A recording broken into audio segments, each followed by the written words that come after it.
Through their long and hard years through development, GSC had plenty of ideas that didn't make the final cut. These cut ideas were not one single thing or category, they encompassed anomalies, mutants, entire levels or maps, old animations that made just look not quite right. Why did they cut the majority of these things? Stick around and we'll walk through GSC's most notorious removals. To start off with one of the more noticeable ones, mutants. After years of playing Stalker, then moving on to mods, then Stalker roleplay mods for Christ's sake, I get the feeling that what we received upon release is not what GSC wanted, and rather was forced to put out by THQ or risk never coming out at all. So, what entities do we never see without the help of the mods or the community? Let's see. Cats, also known as lynx. Cats are pretty big. They run around, make this loud, annoying, hissing sound.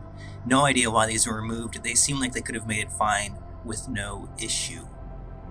Fractures, otherwise known as Islami. These guys look like zombies and more or less are, but can distinctively be told apart from them if you know what you're looking for. They have separate voice lines, and their whole gimmick is that one arm is monstrously stronger than the other. You better not get hit by it, or you'll be crippled faster than you can say anomaly. Dwarf, or Karlik. I want to make a note here. I'm not just saying the different names. I want to exude transparency for those who may not have actually translated the names and instead had it transliterated by terrible translations. It happened to me myself countless times, so I want to make sure we know what's what here. Now, the dwarf. This thing is tiny, resembles a kid, and mostly just runs around. It looks pretty nasty if you ask me. Not much immediately comes to mind here, so let's let the Stalker Wiki pick up the slack for a moment. As it reads, an ugly dwarf lives underground, does not like to appear in the light. Dwarves have very powerful hands, with which they can tear their victims apart, developed intelligence and quick reactions. Dwarves have an extremely vile character. Nervous anger makes them commit wild and unexpected acts. Their character, together with their intelligence, makes them one of the most dangerous opponents in the zone. They have a highly developed premonition and telekinetic abilities. They have a collective mind, immune to radiation, susceptible to psi radiation. When frightened, they run away with a squeal similar to a child's. While running, they move their small legs quite quickly. Having approached a place with shelters to within 5 to 10 meters, they stop and try to sense the enemy at a distance. If there is none, they continue to move. During an attack, they hit with their strong hands and clubs, with a note saying inflict telekinetic blows. During an escape, they try to hide behind shelters. The exact origin of the dwarves is unknown. They were most likely created in a laboratory and are the results of some experiments. So, GSC had multiple mutants in mind with the entire lab-scary underground science fiction thing. Can you see the similarities with the Bureau and the Fracture? Moving on. Reddit saves the day once more with misinformation. Can you believe it? As this post hopefully reads, Cut Mutants number 1, Counterpart, a mutant that was supposed to appear in clear sky. The Counterpart is a copy of a stalker created by the Noosphere, described as wild and crazy, disguises itself as a stalker, knows how to put on and change clothes and helmets. When it sees its prey, tries to not show its face, knocks down a tired stalker with a sweep of his hand or with an elbow blow to the chest, able to grab the opponent by the neck with his hand to start choking, draining away health and endurance. If he kills enough stalkers near the bonfire, he can seat their corpses around the fire like dolls and sit next to them, waiting for someone to come out into the light directly into his trap. Can lean over a corpse by the road and pretend to examine it, or simply stand with his back to the enemy and wait until he gets close enough for his mimic attack. Not much info is available other than that a picture of the mutant is attached. Regash in the comments says something otherwise, which didn't need to be verified. I have done research, and when this guy pops up, it's over. This guy is basically a more humane, easygoing Tigis stalker. He knows a lot, and if you see one of his posts, you should read it. Now, as he says, that description doesn't belong to Counterpart, but to the Mimic, a mutant which was planned during the cancelled Stalker 2 development. Not much is known about it. As for the Counterpart, you can find more info in design documents from Anarchy's Cell. Counterparts were copies of stalkers who got caught in the large emission, and possibly the following emissions as well. It's said that they were created by the Noosphere energy. Noosphere itself was supposed to become a thinking, sentient entity in Anarchy Cell. That image was actually created as a concept art for zombies in 2002, so it's likely just a placeholder used by the devs in that design document. It could also indicate that they would degrade over time and start to resemble zombies, since there are mentions of counterparts becoming mindless, wild, and crazy. Here's a fun fact. Clear Sky originally was supposed to have Scar cloned at the beginning of the game. The original was supposed to be helping Strelok, and the clone was the player trying to stop Strelok. Stalker 2, at one point, was supposed to have mutants which would mimic stalkers and then attack once close. There would be no way of telling human from mutant apart from a glowing spot on their chest, which is the original mutant mimic description. Now, moving on. Plant. A stalker infected by a mutant plant. In battle, the plant manipulates the stalker like a puppet. Shooting the stalker's limbs or the head simply makes the affected part dangle lifelessly, while the body continues to be supported by the plant. It is necessary to shoot all the branches that have penetrated the stalker. Then he will fall to the ground, revealing the vulnerable spot of the plant. The art attached is fake, according to Rega. She saves us once more, saying, "It's unknown how that creature was supposed to look. It's labeled as boss in the leaked design document from which the description of it comes from. The idea of how the encounter with it could look is also described. A stalker got merged with the mutant plant as a variant, united with a pseudo-giant, or is simply strongly mutated. He still does not understand what happened to him. He believes that he's badly injured and therefore cannot move. If you explain what happened to him, he asks to finish him off. If you attack him, the savage entity takes over and the fight begins." Pseudo-bear. A huge mutated bear, a hefty colossus of muscle, highly protected from pretty much everything. Has no special abilities except for tremendous strength, endurance, and speed. Able to chase the victim through any obstacles, destroying the light ones, and climbing over the heavy ones. Like the ones before, this one is also cut content from Stalker 2, 2012. Morlock. I can't find much of a description on this one. It says that they are former soldiers, and they can be found underground. It's easy to see GSC taking after Fallout's super mutants here. Tark. The mutant form of a horse that would have appeared in SOC, but instead GSC replaced the Tark with the Snork as reward for the Monster Ball winner. Isn't that funny? We were this close to never seeing Snorks. Pig. A little self-explanatory, but let's dig in. As it reads, the obedient farm animal did not die during the release of anomalous energy, but lost its own consciousness and will. Now its control center is somewhere in a torn, rotting belly. Looking outward from the huge hole, the internal parasitic being senses the pig as its own body and tries to control it. It moves with great difficulty as it considers the side of the pig to be its front. Seeing the enemy, the creature tries to attack him. It begins to screech wildly, fiddle with thin paws, with small underdeveloped hooves, facing the player with the disfigured side, fiddling with 5 twisted legs and constantly stumbling. At the same time, the pig's head drags limply along the ground. By the way, this was also supposed to debut in Stalker 2 2012. The Tyler. A mutant boss that lives in a room with small tiles on the floor. A Hellhound moves under the floor, raising the tiles. During the attack, an invisible tentacle rises from under the tile, on which several tiles raised by it are fixed. Pinned tiles are either vulnerabilities in themselves or weaknesses that they hide. The Silvan. A strange monster that does not try to catch up with its prey. It just stands in a completely non-aggressive position, looks at you from afar, and makes a lingering melancholic sound, almost singing, or it just stands in silence. Then you may simply not notice it. You will walk through the forest, feel the usual fatigue, lie down on the leaves, fall asleep, and never wake up again. As planned in the game, you had to go to the forest, track down the Silvan, get close to its dwelling, and before it notices and lulls you pretend to be asleep, it will come up, take you in its arms and carry you to its lair, a blackened wooden hut. In the den, it will lay you down on a rotten floor next to several immobilized stalkers, other victims whom it brought here earlier. It will lay out all the victims, including you, in the form of a regular star with their backs down, so that the heads touch and form the center of the star. After that, the hunched-over sad monster will get down on all fours, forming an arch with its body over the star of stalkers. Its body will begin to crack and change shape. The cracks between the fragments of the tree bark covering the body will begin to diverge and expose the vulnerable insides. At this moment, you must grab your weapon and shoot at Silvan, right to its insides. Silvan itself is having dinner at this moment. It feeds on the anomalous energy of the noosphere, the only resource that can support life of this ridiculous creature. Silvan uses a combination of the nervous systems of its victims as a one-time conductor, through which energy is transmitted from the noosphere to the creature. During this section, stalkers die, and Silvan is gaining strength in full and can continue to wander through the forest, singing his songs. The log. A damp, half-rotten log, inside which is a fragment of a human face with one eye and an upper jaw. The body is devoid of hair, epidermis, muscles, and tendons are exposed. The muscle tissue is partially torn and hangs from the monster's body like tow. No traces of sepsis are observed. It has apparently 4 limbs used as legs, 2 more presumably for attack. Also has a number of underdeveloped auxiliary limbs.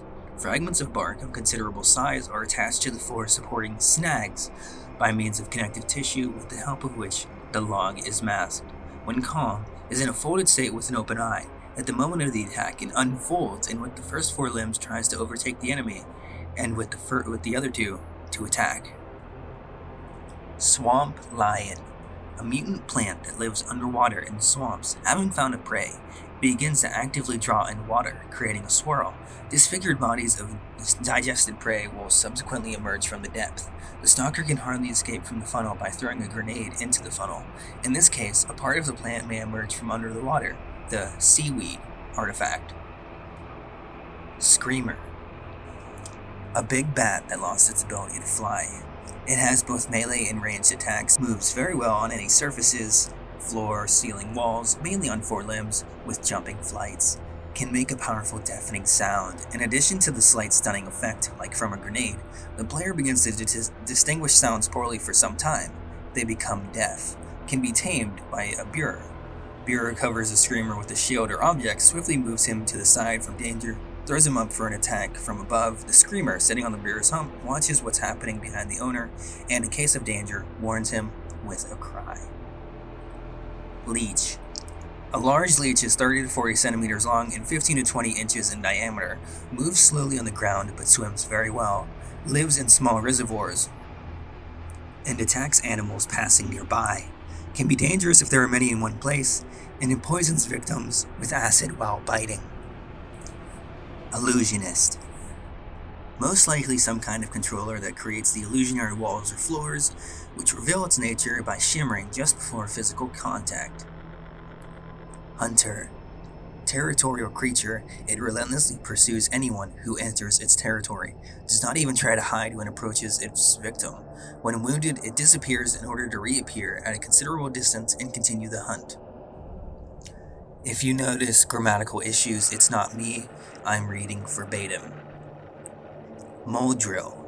Boss mutant, a creature that looks like a giant star-nosed mole, lays tunnels underground which are later used by snorks. Attacks slowly, acting like a piston in the tunnel, slightly vulnerable in front, but easily affected from behind. Otter. A lone mutant, a highly mutated otter, a fragile creature with very long limbs ending in sharp claws, moves on 4 legs with short dashes, between them freezes, rising on its hind legs and examining the surrounding area. Sensing danger, it creates lens anomaly between itself and the source of the threat as a means of protection. Depending on the degree of threat, it moves to or from the enemy with the same dashes, covering the movement with new lenses.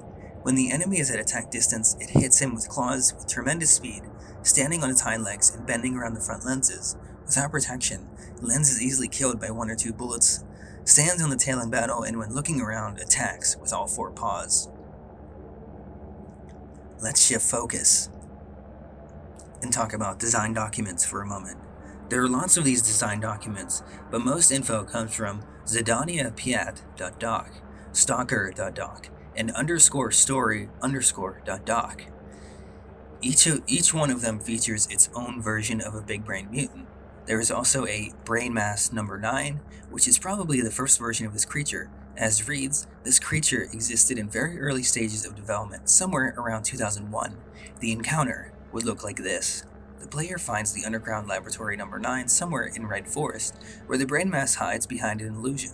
The mutant, using telepathy, convinces him that the entire laboratory is covered with dust and is extremely irradiated, making the Geiger counter go insane. By taking the psi stabilizers, the player could momentarily see the true look of the laboratory, well kept, clean, and filled with the still alive and working scientists. To finally dispel all illusions, player needs to find and take neurostabilizers, then they can see the true view of the laboratory and the brain mass. Brain grew far more intelligent than scientists expected, but didn't become hostile to them. It pulled them under its spell and kept them around to find a way out of the laboratory. And that way out would be the player. The brain mask asks the player's help to build an anti-gravity wagon to get to the surface, and in return, it would protect the player from the brain scorcher. It would even travel with the player to Pripyat and help to destroy a controller's nest. That is interesting, I'll say that. But a little bit too sci-fi, I think. As a fun little side note, all the items that the player could take were an illusion. When the player leaves the laboratory, they simply disappear. The Mist Creature. Player visits Yantar, a huge swampy area with a foggy lake inside. It is mostly dried out, full of garbage, and possesses every living creature that enters it. Player gives 2 copies of documents from other locations to the scientists inside the bunker, and they make an experimental brainwave emulator, Brain 6, which emulates the brain activity of zombies and thereby disguises the player from telepathic creatures such as the Mist One. After turning on Brain 6, the player has to find a military underground complex in one of the buildings in the middle of the lake. Despite the side protection, the presence of the creature is still noticeable. Phantom hallucinations arose and dark half-shaped silhouettes appear in the ruins. If that was not bad enough, there are hordes of zombified stalkers and mutants that start to attack players. And as cherry on top, there are Monolith soldiers who are not zombified but still have reasons to kill the player. According to the documents, Monolith boys believe that psi stabilizers are what actually control people and see player as the zombie. Speaking of zombies, some of them are actually neutral and lead player to the zombie. The largest building has a non-flooded descent to the basement into the underground utilities. The player goes downstairs, and as they approach the creature, they enter the illusion level. Ahead, an amplified voice can be heard speaking in a monotone. In complete darkness, the player walks through the tunnel and follows the voice. As he turns around the corner, he sees that tunnel turned into the street of an unknown empty city where it's a bright sunny day. The player continues to follow the voice, and at this point can make out individual lines. The voice talks about the synthesis of destruction, the severity of death, and the illusory nature of the world. Phantom formations gradually appear more and more. When player tries to return or turn off the road, everything begins to darken, and an unpleasant ringing sound grows. If player continues to deviate from the route, he dies. As he moves into the darkness and the fog, eventually comes out to the square with the monument to Lenin. In front of the monument, stalkers stand facing away from the player, but then turn around and begin to attack, while the voice becomes angry. After killing the stalkers, the player continues to move across the area and ends up in another tunnel with many corridors in which zombified stalkers attack him. Most of the paths are hidden behind illusory walls, which will disappear only after the creature is dead. In the end, player finds a room of the creature full of radiation and dust. In it, he sees the true visage of the mutant with the phantom surrounding him. The player hears their hypnotizing voice. His eyes begin to darken. There is a small shadow in the corner looking at the player. The creature points to it with the words, "This is my ghost, part of my inner chaos.